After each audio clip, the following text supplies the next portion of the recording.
Hello नमस्कार जैन सभी को। आशा करते हैं आप सभी अच्छे होंगे और आप सबकी पढ़ाई अच्छे से चल रही होगी। तो इस वीडियो में बात करेंगे यूपी पुलिस कांस्टेबल के जो डीवीपीएसटी चल रहे हैं वो 17 अगस्त से उसके बारे में। तो मेरा डीवीपीएसटी कल था, तो मैं डीवीपीएसटी में क्वालिफाई हो गया हूँ और मैं उसका पूरा एक्सपीरियंस आपको बताऊँगा वन बाई वन, क्या क्या हुआ था, क्या क्या ले जाना है। तो आप इस वीडियो में अंत तक बने रहना। कम समय में आपको वो जानकारी देंगे जो आपके लिए उपयोगी होगी। तो सबसे पहले आपको बता रहा हूँ कि आपका जो डीवीपीएसटी सेंटर है, अगर आपके यहाँ से 200 से 250 किलोमीटर दूर है तो आपको एक दिन पहले ही वहाँ पर पहुँच जाना चाहिए, क्योंकि सुबह इतनी जल्दी आप वहाँ नहीं पहुँच पाओगे। दूसरी बात होती है कि एक शहर में 2 पुलिस लाइन्स होती हैं और जो डीवीपीएसटी है वो पुलिस लाइन में ही हो रहे हैं। तो आपको क्या करना है, आपको ये भी वेरीफ़ाई करना है कि आपके एडमिट कार्ड पे रिज़र्व पुलिस लाइन लिखा है या केवल पुलिस लाइन लिखा है। क्योंकि कल एक लड़का आया था, वो पहले पुलिस लाइन में घूमता रहा, उसके बाद वो लेट हो गया। तो लेकिन लेट होने पे आपको निकालते वगैरह नहीं है, लेकिन आपको समय से पहुँचना ही सही रहता है, क्योंकि वो आपसे चिल्लाएँगे या फिर आपसे बहुत कुछ कहेंगे। तो इसलिए आपको अपनी इज़्ज़त या अपनी मर्यादा और डिसिप्लिन दिखाना चाहिए, क्योंकि जो बेल्ट की नौकरी है वो डिसिप्लिन पे चलती है। चाहे आपको लग रहा होगा पुलिस की नौकरी है, लेकिन पुलिस की नौकरी में भी बहुत ज़्यादा डिसिप्लिन होता है। तो आपको अपने सेंटर पे 2 घंटे पहले ही पहुंचना चाहिए। चाहे आप दूर के हों, चाहे आपके पास के हों। अगर आप पास के हो तो भी आपको समय से पहुंचना चाहिए। जैसे आपको 9 बजे बुलाया है तो आप 7 बजे तक अपने सेंटर पे पहुंच जाओ। वेरीफाई कर लो कि सेंटर में जो लिखा है वही है, और 1-2 लोग जो होते हैं वहाँ संतरी वगैरह लगे होते हैं, उनसे भी पूछ लो कि यही पुलिस लाइन वगैरह है या नहीं है। ठीक है, अब बात करते हैं कि आपको डॉक्यूमेंट क्या-क्या ले जाने हैं। सबसे पहले आपको 10th की अपनी मार्कशीट ले जानी है, 12th की मार्कशीट ले जानी है, आपका जाति प्रमाण पत्र ले जाना है, मूल निवास ले जाना है, आधार कार्ड ले जाना है, एप्लीकेशन फॉर्म ले जाना है और एडमिट कार्ड ले जाना है।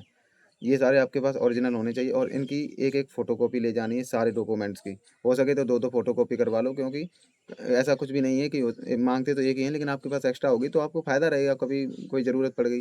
ठीक है? ये सब हो गया। आपको इतने डॉक्यूमेंट्स लेके जाना है, और अगर आप ईडब्ल्यूएस वगैरह है, अगर ओबीसी का सर्टिफिकेट वगैरह है, तो आपको उसी डेट पे ले जाना है जो इश्यू डेट जहाँ आपने फॉर्म में भरी थी। ऐसा नहीं है कि जो फॉर्म में भरा था वो अलग था और जो आप ले गए वो अलग था, क्योंकि आपको फिर वो प्रोविज़नल में डाल देंगे। तो डॉक्यूमेंट में इतना इश्यू नहीं आता, लेकिन वो आपको प्रोविज़नल में डाल देंगे। जब आपको प्रोविज़नल में डाल देंगे तो फिर आपको जो कट ऑफ है, आपकी कैटेगरी के अनुसार आपको फ़ायदा नहीं मिल पाएगा। तो आपको अगर अपना कैटेगरी का फ़ायदा लेना चाहते हैं तो आप अपने डॉक्यूमेंट्स को एकदम एक्यूरेट ले जाओ, जो आपने लगाए हैं वही लेके जाना। दूसरी बात है, बहुत कल मैंने एक चीज़ देखी थी, एक लड़का था, उसने क्या किया था, जो अपना वो जाति प्रमाण पत्र था, वो फॉर्म जब भरते समय उसने क्या किया, उस पे मोहर लगी थी साइबर कैफ़े पे। लेकिन साइबर कैफ़े वाला जो मोहर लगा हुआ है, उसने क्या किया, वहाँ पे अपलोड कर दिया। लेकिन जब वो कल लेके गया तो उसमें क्या किया, उसने बिना मोहर लगा हुआ लेके गया, तो उसके बाद उसने उसमें ये कर दिया कि नो ओरिजिनल करके लिख दिया। उसके बाद वो एसडीएम बैठा होता है, वो एसडीएम भी वेरीफाई करता है। तो एसडीएम ने बोला कि आपकी मोहर लगी वाला इसमें लगा है और इसमें आप जब ओरिजिनल लाए हो तो बिना मोहर वाला लाए हो। उसकी गलती क्या हो गई थी, जो उसने जो साइबर कैफ़े वाला था उससे मोहर ना लगवा के ऐसे ही ले आया था। फिर उसके बाद उसको क्या किया, उसने अपने घर से वो पीडीएफ मंगवाई मोहर लगी वाली, लेकिन एसडीएम ने उसे नेक्स्ट डेट के लिए भेज दिया। उसे प्रोविज़नल में भेजने वाले थे, लेकिन उसने बोला कि मेरे पास रखा है तो ओरिजिनल वाला लेके आएगा। तो आपको ऐसी नौबत ना आनी चाहिए जो आप ऐसे डॉक्यूमेंट्स वगैरह ले जाओ। तो आपको ये चीज़ें भी ध्यान रखनी चाहिए, जो भी डॉक्यूमेंट आपने अपलोड किए वही सेम डॉक्यूमेंट्स आपके वहाँ पे ही होने चाहिए, नहीं तो आपको वो प्रोविज़नल में डाल सकते हैं या फिर आपको नेक्स्ट डेट के लिए भेज सकते हैं। डीपीएसटी में इतनी बड़ी कोई दिक्कत नहीं होती है, आपके जो सर्टिफिकेट मैंने बताए हैं वो आपके ले जाना, डीपीएसटी आसानी से हो जाता है। दिक्कत होती है थोड़ी बहुत जो है आपके चेस्ट वगैरह में और हाइट वगैरह में। आपको क्या करते हैं, जिसकी हाइट थोड़ी 168 के आसपास है, तो आप अपना क्या करें, सही खड़े होने का पोस्चर सही होना चाहिए। आपको ये नहीं है कि थोड़े ढीले-ढीले खड़े हो जाएँगे तो वो हाइट में 1 पॉइंट से भी निकाल देते हैं, और डिपेंड करता है कि आपका पीटीआई कैसा है। अगर आपका पीटीआई अच्छा नहीं है, तो आपको ये समझ लो, अगर थोड़ा भी आपको गैप लग रहा है उसके, तो वो आपको निकाल देगा, क्योंकि उसकी भी नौकरी है और वो इतना ज़्यादा रिस्क वगैरह नहीं लेगा। तो आपको अपने खड़े होने का पोस्चर भी सही रखना चाहिए, जिसकी 168 सेंटीमीटर के आस-पास हाइट है। कल जो बंदे गए थे हमारे यहाँ, 70 बंदे गए थे, 70 में से 6 बंदे जो थे हाइट में ही फेल हुए हैं, और 7-8 बंदे जो थे वो अब्सेंट थे, यानी कि टोटल 12 से 13 बंदे जो थे वो क्या कहते हैं, 12 से 13 बंदे जो थे अब्सेंट हो गए थे। मैं आपको इसमें रिजल्ट भी अभी वीडियो में दिखा दूंगा, क्योंकि मैं उनकी फ़ोटो लेके आया हूँ। तो आपको ये ध्यान रखना है कि आपकी अगर हाइट अगर बिल्कुल बॉर्डर पे है, तो अपने खड़े होने का तरीका थोड़ा अच्छा रखना और बाकी पीटीआई के साथ अच्छा व्यवहार करना। दूसरा बात है चेस्ट के लिए, अगर आपका थोड़ा बहुत चेस्ट कम है तो आप अपने साथ केला वगैरह लेके जाना है, और आपको लग रहा है कि आपका नंबर आने वाला है तो आप अपने केले वगैरह बैग से निकाल के खाने हैं। 5-6 केले लेके जाने हैं और उसी समय खा लें हैं, उससे 10-20 मिनट पहले। और केले खाने के बाद आपको क्या करना है, वो चेस्ट में भी आपको निकाल देते हैं, ये नहीं है कि आपको चेस्ट में नहीं निकालने हैं।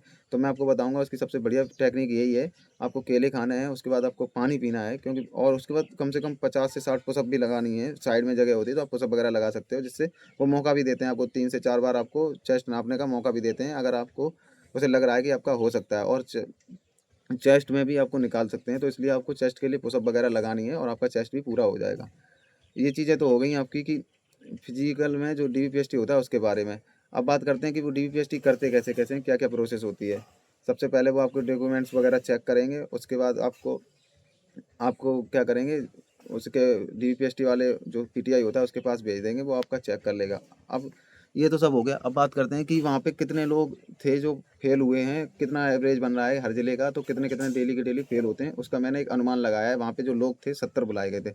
70 में से जो 7 से 8 लोग थे जो आए नहीं थे, जिनका यूपीएसआई वगैरह में हुआ होगा मेरे हिसाब से, या फिर उनका मन नहीं होगा। ऐसा तो कोई होगा नहीं जिसका मन नहीं होगा, ज़्यादातर किसी ना किसी में सिलेक्शन हुआ होगा, वो तभी नहीं आए। उसके बाद 6 से 7 लोग वो हो गए और 6 से 7 लोग जो हैं डीवी-पीएसटी वगैरह में फेल हो जाते हैं।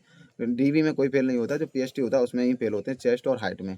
और चेस्ट में भी बहुत ज़्यादा लोगों को पास ही कर देते हैं, लेकिन हाइट में बिल्कुल भी आपको रियायत नहीं देते हैं। अगर हाइट आपकी थोड़ी बहुत भी दिक्कत है, तो आपको ज़रूर फेल ही कर देंगे, क्योंकि हमने देखा है कल पॉइंटों में भी वो बंदों को निकाला है। तो इसलिए हमने अभी आपको बता भी दिया, अगर आपके बराबर या बॉर्डर पे हाइट है, तो आप अपने हिसाब से देख लेना। खड़े होने का पोस्चर भी सही होना चाहिए, या फिर आप नहीं तो वो आपको क्या करेगा, धमकाएगा थोड़ा और आपसे कहेगा कि थोड़ी गिनती वगैरह पढ़े, लेकिन आप जैसे खड़े हैं वैसे ही खड़े रहना, क्योंकि अगर थोड़े भी ढीले हो गए तो आपकी जो हाइट है वो कम हो जाएगी और उसमें बाहर निकाल देंगे। हाइट में जितने भी कल बंदे निकले थे वो हाइट में निकला था, और केवल एक बंदा था जो चेस्ट में निकला था, उसका चेस्ट नहीं हो रहा था, 3-4 बार भी किया लेकिन नहीं हुआ, क्योंकि उसका चेस्ट बहुत ही कम था, उसका 75 चेस्ट बन रहा था। अगर आपका 77-78 चेस्ट है तो आप केला वगैरह खा के बढ़ा सकते हैं, और जो फुलाव है उसको 5 सेंटीमीटर भी कर सकते हैं। फुलाव के लिए क्या करना है, अगर आपको क्या करना है, हमने बताया है कि आपको उस हिसाब से खड़े होना है और अपनी अंदर से सांस लेनी है। मैंने कल जो अपना चेस्ट था वो 8 सेंटीमीटर फुलाया था, ठीक है? मेरा 82 सेंटीमीटर था और फुला के 90 सेंटीमीटर हो गया। तो चेस्ट में भी इतना कोई प्रॉब्लम नहीं है, सबसे बड़ी प्रॉब्लम जो है हाइट में है। अब बात करते हैं कि हर रोज़ जो है 15 से 17 बंदे हम मानते हैं जो फेल हो जाते हैं हर सेंटर पे, हम 15 मानते हैं और 15 बंदे फेल होते हैं। तो जो फेल का रेशियो है वो भी अच्छा खासा हो रहा है, तो इसलिए आपको अपने जो तैयारी है उस फिजिकल की उसे भी अच्छा रखना है, क्योंकि जो मेरिट है वो ज़्यादा नहीं बढ़ेगी, क्योंकि यहाँ भी फेल हो रहे हैं, उसके बाद रनिंग में भी बहुत ज़्यादा लोग फेल होंगे। तो इसलिए अगर आप डीपीएसटी में फेल हो गए तो आप आगे की जो प्रोसेस है वो नहीं कर पाओगे। हो सकता है आप किसी मौके से अपना मौका गवा दो। और आगे की जो भी वीडियो होंगी मैं इस चैनल पे लाता रहूँगा। अगर आपको मेरी ये जानकारी अच्छी लगी है तो वीडियो को लाइक करना, शेयर करना और चैनल को सब्सक्राइब करना। जय हिंद, जय भारत।